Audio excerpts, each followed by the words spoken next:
Hey guys, welcome to the Comrade Learning Lab. Comrade Learning Lab में आपका स्वागत है। आई होप आप सब अच्छे होंगे। तो आज का हमारा टॉपिक है इंस्टॉलेशन ऑफ वैम्प।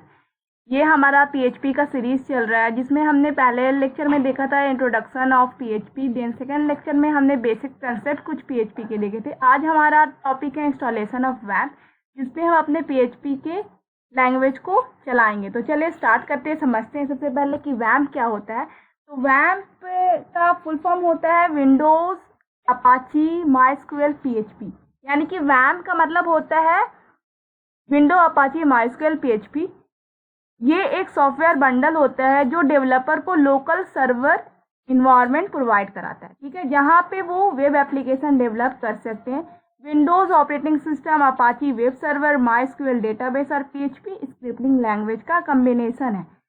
इससे डेवलपर अपने कंप्यूटर पर वेब डेवलपमेंट का काम कर सकता है और बिना लाइव सर्वर पे कोड डिप्लॉय किए जाते हैं। यानी कि अगर आपने कोई एप्लीकेशन बनाया, अपना कोई वेब एप्लीकेशन बनाया और आप चाहते हैं कि हमारा जो वेबसाइट है वो वेब सर्वर पर चले और हम उसे देखें कि वो सही तरीके से चल रहा है कि नहीं चल रहा है, तो उसलिए हम क्या करते हैं, इसके लिए हमें वेब होस्टिंग करना पड़ेगा। बट वेब होस्टिंग का हम पिछले ही लेक्चर में देखे हैं। वेब होस्टिंग करने के लिए हमें वेब सर्वर, जो कंपनी वेब सर्वर का यूज़ करे, उससे हमें कांटेक्ट करना पड़ेगा और कुछ पेमेंट करना पड़ेगा, तब हमारा जाके हमारा वेबसाइट क्या चलेगा, उस पर वेब सर्वर पर काम करेगा, जिससे पब्लिकली सब उसे एक्सेस कर सकते हैं। बट हमारा अभी का हमारा मोटिव ये है कि हम जो वेबसाइट बनाए, बस उसे हम क्या करें, ट्राई करना चाहते हैं कि वो हमारा वेबसाइट सही से काम कर रहा है कि नहीं, या फिर हम अपने वेबसाइट को अपने कंप्यूटर पर ही डेवलप करना चाहते हैं, ताकि लर्निंग पीरियड के लिए, कि अभी हम पढ़ रहे हैं सीखने के लिए, डेवलपमेंट करने के लिए। तो उसके लिए हमें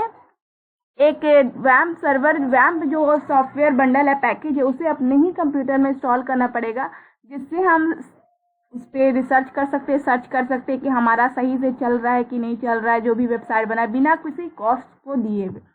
तो अगर हम प्रीवियस बात करें कि क्लाइंट और वेब सर्वर क्या होता है, तो हम पहले ही समझ चुके हैं कि क्लाइंट जो होता है वो हमारा अपना कंप्यूटर होता है, जो यूज़र यूज़ कर रहा है, जिसपे हम वेब ब्राउज़र की मदद से एज अ क्लाइंट हम ट्रीट होते हैं। तो कुछ रिक्वेस्ट भेजते हैं कुछ पेज के लिए, तो HTTP रिक्वेस्ट भेजते हैं किसको, हम वेब सर्वर को, ठीक है। वेब सर्वर क्या करता है, अगर वो रिक्वेस्ट PHP फाइल के लिए है, .php अगर उसका एक्सटेंशन है, तो वो समझ जाता है कि ये PHP फाइल के लिए, तो PHP फाइल के लिए वो एक्सटेंशन देख के समझ जाता है, तो वो फाइल को मूव कर देता है, वो एप्लीकेशन सर्वर को वो मूव कर सकता है, क्योंकि वो एप्लीकेशन सर्वर में ही इतना कैपेबिलिटी है कि वो PHP फाइल को क्या करे, डिकोड कर दे। जैसे ही वो डिकोड हो जाता है, वो वेब सर्वर को ट्रांसफ़र कर देता है, और वेब सर्वर क्या करता है, एज इट इज़, जैसा वो ट्रांसफ़र हुआ, डिकोड हुआ, वो HTML फॉर्मेट में क्लाइंट को वापस भेज देता है, रिस्पॉन्स, एज अ रिस्पॉन्स, ठीक है। तो ये बात हो गई क्लाइंट सर्वर कैसे काम करता है। इस समय जब आप अपने मशीन पे इंस्टॉल करेंगे वैम्प को, तो क्या होगा ना कि ये हमारा सर्वर भी हमारे कंप्यूटर पे रहेगा और क्लाइंट भी हमारे ही कंप्यूटर पे रहेगा, ठीक है। तो यहाँ पे वेब सर्वर का काम अपाची कर रहा है, माइस्क्यूएल जो है वो डेटाबेस का काम कर रहा है, डेटाबेस सर्वर, यानी कि कुछ आपके एप्लीकेशन में कुछ ऐसा डेटा होगा जिसकी मदद से हम PHP के फाइल को क्या कर सकते हैं, डिकोड कर सकते हैं। जैसे कि फेसबुक पर अगर हम फेसबुक की बात करें, तो वो एक PHP फाइल में बना हुआ वेबसाइट है, PHP की हेल्प से वो बना है। अगर हम वो उसके कुछ यूज़र्स ID और पासवर्ड होते हैं, जैसे ही आप लॉगिन करते हैं, तो उसमें कुछ यूज़र ID, सबके यूज़र ID पासवर्ड अलग होते हैं, सबके फ्रेंड सर्किल्स अलग होते हैं, तो वो सब डेटाबेस में मैनेज होता है। तो अगर हम एप्लीकेशन सर्वर को डेटाबेस की ज़रूरत होगी, तो वो डेटाबेस सर्वर से कम्युनिकेट करेगा, देन वो कम्युनिकेट करके PHP के फाइल को डिकोड करके वापस वेब सर्वर को क्या करेगा, भेज देगा। वेब सर्वर HTML फॉर्मेट में क्लाइंट सर्वर को भेज देगा। तो यहाँ पे डेटाबेस का काम जो कर रहा है वो माइस्क्यूएल कर रहा है। PHP लैंग्वेज है, एक स्क्रिप्टिंग लैंग्वेज है। तो ये बात हो गई वैम्प की, और ये कैसे काम करता है। अगर हम इसे इंस्टॉल करना चाहें, तो ये एक लिंक है www.vampserver.com।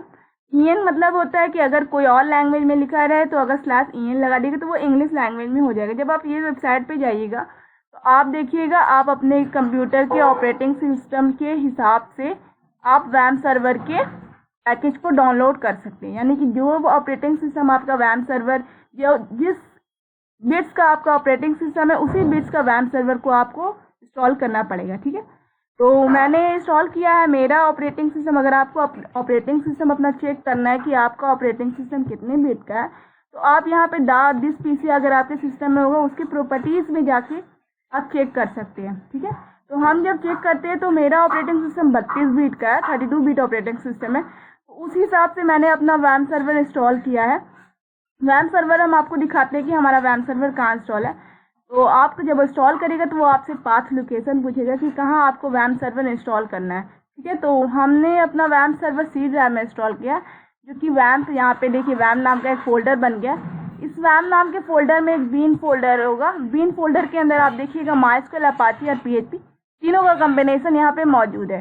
जैसे ही आप इंस्टॉल करेगा वो ऑटोमेटिक आपका आ जाएगा बीन फोल्डर में। ठीक है, तो ये बात हो गई वैम की और ये कैसा इंस्टॉल होता है। आई होप आपको समझ में आया होगा। किसी भी तरह का डाउट है तो प्लीज़ कमेंट सेक्शन में कमेंट करके अपने डाउट को पूछ सकते हैं। अगर वीडियो पसंद आए तो चैनल को सब्सक्राइब करें, वीडियो को लाइक करें और अपने दोस्तों के साथ शेयर करें। मिलते हैं नेक्स्ट वीडियो में। Thanks for watching, have a nice day.